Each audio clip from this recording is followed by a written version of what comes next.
खुशकी या ज़मीन वारा रिहाइशगाह टेरेस्ट्रियल हैबिटाट्स ज़मीन जा इहे उहे हंध आहिनि जिते खुशकी हूंदी आहे। जीअं असां जन इलाइक़नि में रहूं था इहो बि खुशकीअ वारो इलाइक़ो आहे। हिननि इलाइक़नि में गाह थींदा आहिनि ऐं इन्हनि इलाइक़नि में बरसाति घटि पवंदी आहे। मुख़्तलिफ़ शयूं ज़रूरी आहिनि इन्हनि इलाइक़नि जे लाइ, जिन में गर्मी पद थी वियो, सिज जी रोशनी थी वई, हवा थी वई ऐं मिटी थी वई। मिटी जेका आहे उन में फसल पुटंदा गाह, जंहिं करे उहे गाह जानदारनि खे बि कमींदा आहिनि ऐं जानदारनि खे न सिर्फ़ु उन्हनि खे बल्कि असांखे बि जेके मुख़्तलिफ़ फसल कणिक थी वई, सारियूं थी वयूं ऐं अंब थी विया, खेतियूं थी वयूं, इहे फसल थींदा आहिनि जेके इंसाननि जे लाइ बि छा आहिनि तमामु घणा फ़ाइदे वारा आहिनि। उन जे करे जेकॾहिं इन्हनि गैर जानदार जेके जुज़ा आहिनि उन्हनि मां को घटि वधि थी थो वञे त उहो असर अंदाज़ थींदो आहे खुशकीअ वारे माहौल ते या हैबिटाट ते। मिसाल तौर ते बरसाति आहे, बरसाति जेकॾहिं हिन असांजे माहौल में तमामु घणी वसंदी त इहो छा थी वेंदो, असांजी रोज़मर्रा जी ज़िंदगी मुतासिर ॿेला फॉरेस्ट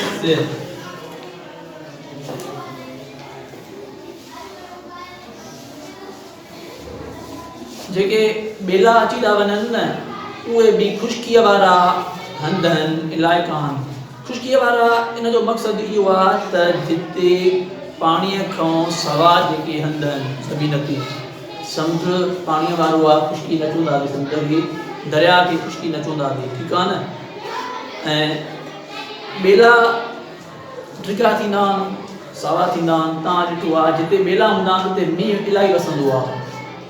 जीअं मथियां इलाइक़ा आहिनि जिते मरी आहे, इन ॿेला तमामु ड्रिगा थींदा आहिनि, छो त वणनि मां ॿेलनि मां जेको पाणीअ जा बुखार निकिरंदा आहिनि न उहे मथे वञी करे ककर ठाहींदा आहिनि। मींहुं इलाही वसंदो आहे हिननि ॿेलनि में, तक़रीबन 250 खां 450 मिलीमीटर बरसाति पवंदी आहे। 250 to 450 मिलीमीटर मिलीमीटर इहो मापो आहे। बरसाति जॾहिं वसंदी न त हेठां खां असां पाणी मापो वठंदा आहियूं त पाणी हेठां खां जेकॾहिं हिते ज़मीन आहे मथे केसि ताईं पाणी बीह सघे थो त इहो 250 खां अञा मथे 300 थी सघे थो ऐं 350 ताईं थी सघे थो। एतिरो मथे बरसाति इन इलाइक़नि में पवंदी आहे जिते ॿेला घणा थींदा आहिनि। ऐं इन्हनि इलाइक़नि में जीत ॿिजनि वारा ॿूटा, अहिड़ा ॿूटा जेके ॿिजनि जे ज़रिए फुटंदा, सभु ॿूटा त ॿिजनि जे ज़रिए न फुटंदा, तव्हांखे ख़बर आहे। ऐं कुझु जानवर थींदा आहिनि इन्हनि इलाइक़नि में, भोलड़ा ऐं रिड़ंदड़ जानदार जेके रेड़ियूं पाइनि, जीअं नांग बि रेड़ियूं पाईंदो आहे, सोपा बि रेड़ियूं पाईंदा आहिनि। ऐं मेमल्स बि थींदा आहिनि, मेमल्स जेके खीर पियारींदड़ या वॾा जानदार जेके बि आहिनि, जेके बि जानदार जंहिंखे कन हूंदा आहिनि न उहे खीर पियारींदा आहिनि पंहिंजनि बचनि खे ऐं उहे बचा ॼणींदा आहिनि, ठीकु आहे न। पखी बि थींदा आहिनि इन्हनि इलाइक़नि में, मुख़्तलिफ़ क़िस्मनि जा पखी रहंदा आहिनि ऐं रेड़ियूं पाईंदड़ जानदार, रिड़ंदड़ या सुरंदड़ जेके जंहिंखे पेर न हुजनि या टंगूं न हुजनि, इन्हनि इलाइक़नि में तमामु घणा थींदा आहिनि ॿेलनि वारनि इलाइक़नि में। उन्हनि खे इहे सहूलियतूं सभु मुयसरु आहिनि साग खणणु थी वियो, नसुल वधाइणु थी वियो, खुराक हासिलु करणु, रिहाइश उन्हनि खे उते मिले थी। अहिड़नि जानदारनि जी जेका हैबिटाट जेका आहे रिहाइश गाह उहा ॿेला लैंड्स चरागाह उहे इलाइक़ा आहिनि। हाणे हेठि फॉरेस्ट हुया जेके वॾा ड्रिघा ॿेला थींदा आहिनि, तव्हां ॾिठो आहे त टीवीअ ते बि तव्हां ॾिठो हूंदो, ड्रिघा ॿेला तमामु वॾा। चरागाह उहे जॻहियूं आहिनि जेके बि जिते गाह कोन थी, तव्हां असांजा जेके इलाइक़ा आहिनि इहे चरागाह आहिनि। हिते लूसण बि थींदो आहे, जुअर थींदी आहे ऐं ॿियनि क़िस्मनि जा गाह थींदा आहिनि। इन्हनि इलाइक़नि जी जेका एराज़ी हूंदी आहे उहा इलाही पखड़ियल थींदी आहे ऐं पाकिस्तान में चरागाह बि इलाही आहिनि। ॿेला घटि आहिनि पाकिस्तान में, ॿेला थोरा आहिनि पर चरागाह इलाही आहिनि। तमामु असांजा इलाइक़ा जेके आहिनि न गाह थिए थो, चरागाह आहिनि ऐं इन्हनि इलाइक़नि में जेके ॿूटा थींदा आहिनि उहे नंढा थींदा आहिनि। उन खां सवाइ चरागाहनि वारनि इलाइक़नि में कणिक, मकई, जुअर, चांवर वग़ैरह वग़ैरह पैदा थींदा आहिनि। चरागाहनि जा ॿ क़िस्म आहिनि। नंबर 1 विचोली आबहवा वारा चरागाह, टेम्परेट ग्रास लैंड्स। इन्हनि जी आबहवा विचोली थींदी आहे, न थधी न वरी एॾी गरम, विचोली। ऐं मौसम या आबहवा मुतदिल थींदी आहे। मुतदिल जो मतिलबु इहो ई आहे त विचोली, न घणी गरम न घणी थधी। ऐं 4 मौसमूं हिते थींदियूं आहिनि। इन्हनि विचोली आबहवा वारनि इलाइक़नि जूं जेके मौसमूं आहिनि उहे घणनि क़िस्मनि जूं आहिनि। 4 क़िस्मनि में उहे मौसमूं विरायल आहिनि। नंबर 2 आहे गरम आबहवा वारा चरागाह या ट्रॉपिकल ग्रास लैंड्स। ट्रॉपिकल लफ़्ज़ जी माना आहे गरम। हिननि इलाइक़नि में गरम टेम्परेचर घणो रहंदो आहे ऐं इन्हनि इलाइक़नि में गर्मीअ जे करे छा थींदो आहे, गर्मी घणी थींदी आहे, जंहिं करे उतां जी जेका बनी हूंदी आहे न या ज़मीन उहा हल्दी न हूंदी आहे, उहा इट इज़ पोअर सॉइल। मिट्टी जेका आहे न मिट्टी उहा छा हूंदी, पोअर माना पुठिते पियल, जंहिंमें ज़रखेज़ी न हुजे, जंहिंमें एतिरी ताक़त न हुजे, ज़रखेज़ फर्टाइल न हुजे। हे जेके चरागाह आहिनि न विचोली आबहवा वारा चरागाह, हिननि जी जेका ज़मीन थींदी आहे न उन में ह्यूमस घणो थींदो आहे। हिननि में छा थींदो आहे, ह्यूमस जेको निबाताती मादो आहे ऐं इहो ऑर्गेनिक मैटर इनखे चइबो आहे। ह्यूमस छा आहे, जॾहिं वणनि जूं टांगूं किरनि ऐं शाखूं किरनि त हिकिड़े क़िस्म जो मादो पैदा थींदो आहे ज़मीन में, जेको जंहिंखे ह्यूमस चइबो आहे, जेको नामियाती मादो हूंदो आहे, ऑर्गेनिक मैटर हुनखे चइबो आहे ह्यूमस। हीअ ज़मीन जंहिंमें ह्यूमस घणो हूंदो आहे ताक़त ॾींदो आहे फ़सुल खे, फ़सुल सुठा फुटंदा आहिनि ऐं इन सम्झो इहो फ़सुल जे लाइ इन कमु कंदो आहे जीअं भाण, ताक़त मिलंदी फ़सुल खे। इन विचोलीअ आबहवा वारे इलाइक़नि में ह्यूमस इलाही थींदो आहे। जॾहिं त हिन गरम आबहवा वारा चरागाह जेके आहिनि उते ह्यूमस न हूंदो आहे, उतां जी जेका ज़मीन हूंदी उहा सॉइल हूंदी न इट इज़ पोअर, पोते पियल हूंदी, ताक़त न हूंदी, कमज़ोर हूंदी ऐं उते फ़सुल वग़ैरह सुठा न थींदा आहिनि। गरम आबहवा वारा इलाइक़ा आहिनि न उन्हनि में बरसाति जेका हूंदी उहा घटि पवंदी आहे ऐं ख़ुश्की उते घणी थींदी, ज़मीन ख़ुश्क थींदी, बरसाति घटि पवंदी।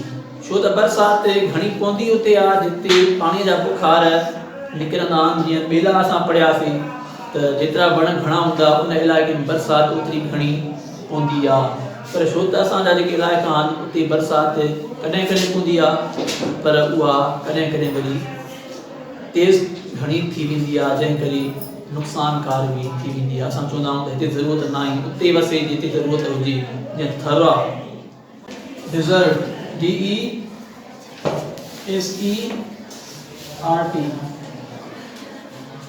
सहरा लफ़्ज़ तव्हां ॿुधो आहे बयाबान या थर या रेगिस्तान ॻाल्हि साॻी आहे।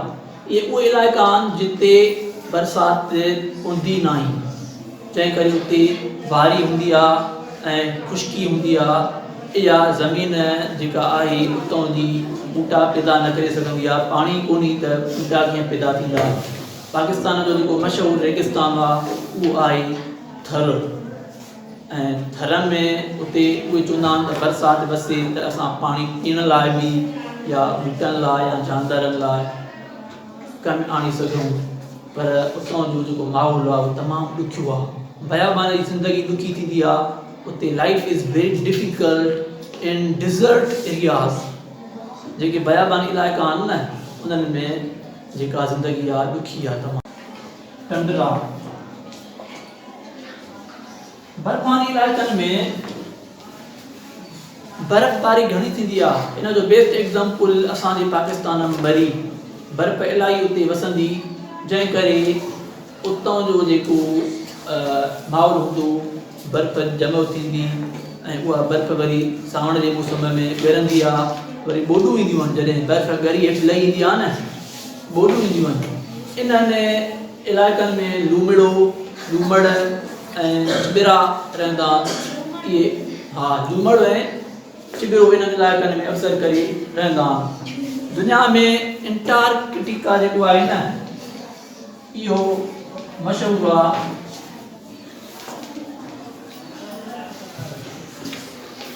ये जगह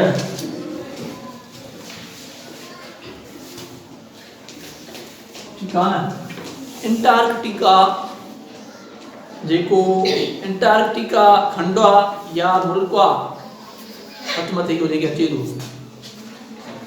खंड घणा खंड आहिनि 7। अंटार्कटिका उहो खंड आहे जेको सॼो बर्फ़ आहे। ठीकु आहे न इहो दुनिया में माना इहो पाकिस्तान त मुल्क आहे अंटार्कटिका खंड आहे। हिकु खंड में इलाही मुल्क ईंदा आहिनि। अहिड़े तरीक़े सां बर्फ़ानी इलाइक़नि में बि जेका आबादी थींदी आहे उहे घटि माण्हू रहंदा आहिनि घटि आबादी थींदी आहे। ऐं बाक़ी सहरा या बयाबान जेके असां पढ़ियासीं हिननि में त रहण करण जे लाइ आबहवा तमामु ॾुखी हूंदी आहे ऐं ज़िंदगीअ जे लाइ उहा नामुनासिब नामवाफ़िक़ हूंदी आहे। ओके हिननि खे सुवाल सही सहरा या बयाबान वारा इलाइक़ा कहिड़ा आहिनि?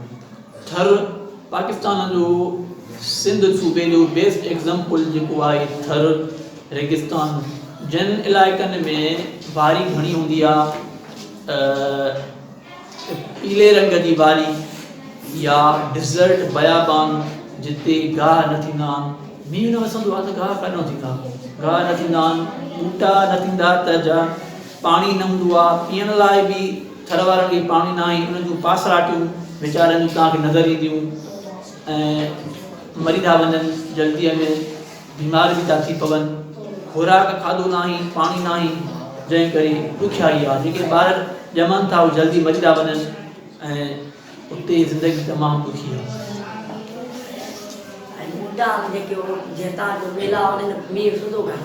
उहो इन करे थो वसे त ॿूटनि जे पननि मां जॾहिं हिकिड़ो अमल थींदो आहे न ट्रांसपायरेशन पाणीअ जा बुखार ख़ारिज थींदा। पाणी बुखारनि जी सूरत में मथे वेंदो मथे वञी करे ककर बणिजी पवंदो जंहिं करे ककर जेके आहिनि उहे मींहुं वसाईंदा। इन करे मींहुं उते घणो वसंदो आहे। जिते समुंड घणो हूंदो आहे न उते बि मींहुं घणो वसंदो आहे छो त समुंड मां पाणी जा बुखार मथे वञी करे ककर ठाहींदा। चरागाह माना उहा जॻह जिते गाह फुटे जानदार चरी सघनि। गिरास लैंड माना ज़मीन गिरास माना गाह। असां जिन इलाइक़नि में रहूं था इहो चरागाहनि वारो इलाइक़ो आहे। हिन इलाइक़े में चरागाह थींदा आहिनि ऐं गाह सां दूषण थी वियो कणिक थी वई ॿिया कहिड़ा गाह थींदा आहिनि। जेके मुख़्तलिफ़ तव्हां जानवर खाराईंदा हो, इहे सभु चरागाहनि वारा इलाइक़ा आहिनि।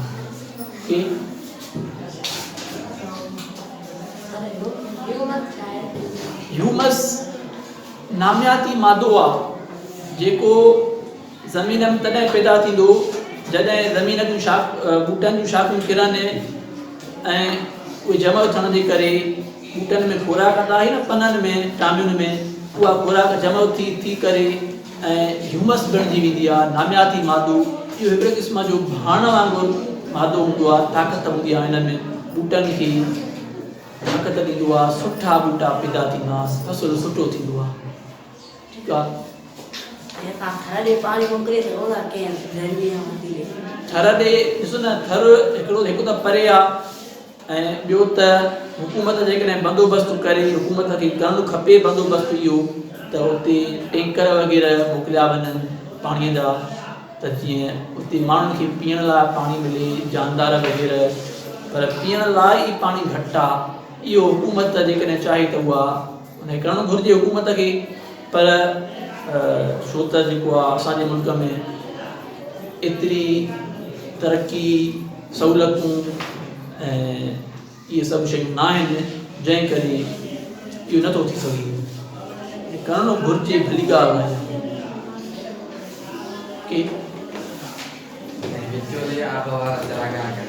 असांजा जेके आहिनि इहे विचोली आबहवा वारा, असां वटि न थधि आहे, असां वटि एॾी थधि कोन्हे जेॾी बर्फ़ थी वसे मरीअनि, असां वटि एॾी गर्मी न आहे जेॾी गर्मी जीअं जेकमबाद ऐं लाड़काणू इहे शहर, हिते गर्मी घणी थींदी आहे, गरम इलाइक़ा हूंदा। असां वटि बि गर्मी थींदी आहे पर बर्दाश्त जहिड़ी आहे, असां वटि सीउ बि बर्दाश्त जहिड़ो आहे, माना मुतदिल टेम्परेट ग्रास लैंड्स आहिनि असांजा।